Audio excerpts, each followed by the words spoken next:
أعوذ بالله من الشيطان الرجيم پناہ مانگتا ہوں میں اللہ کی شیطان مردود سے۔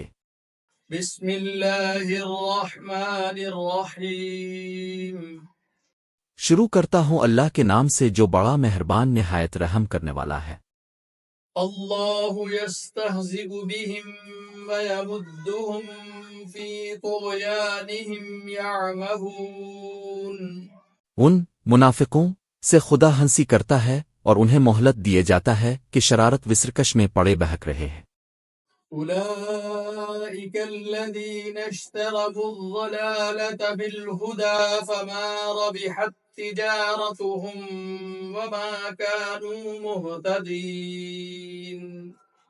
یہ وہ لوگ ہیں جنہوں نے ہدایت چھوڑ کر گمراہی خریدی تو نہ تو ان کی تجارت ہی نے کچھ نفع دیا اور نہ وہ ہدایت یاب ہی ہوئے۔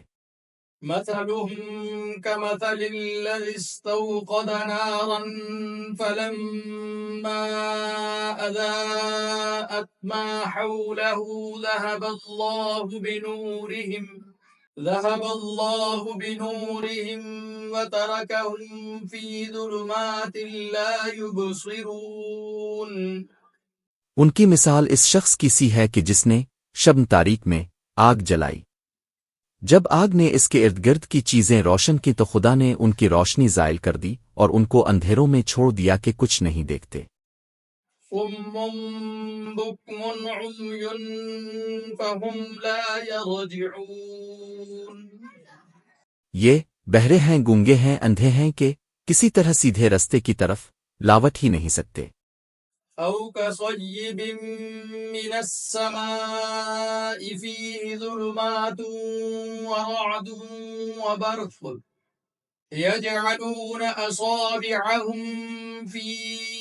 آذانهم من الصواعق حذر الموت والله محيط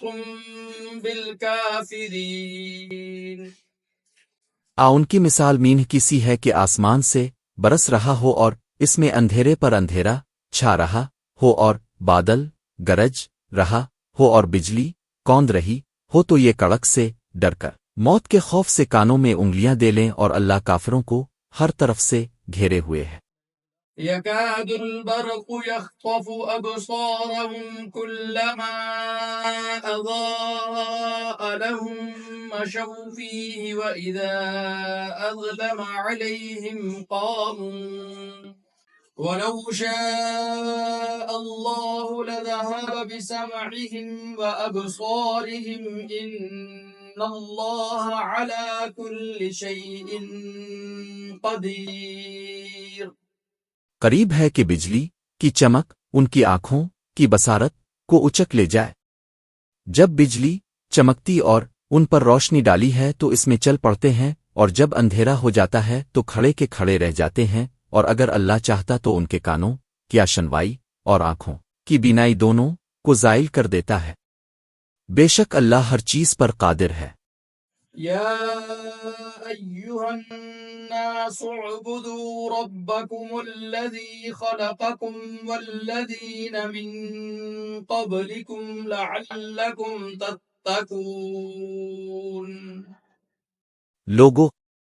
اپنے پروردگار کی عبادت کرو جس نے تم کو اور تم سے پہلے لوگوں کو پیدا کیا تاکہ تم اس کے عذاب سے بچو۔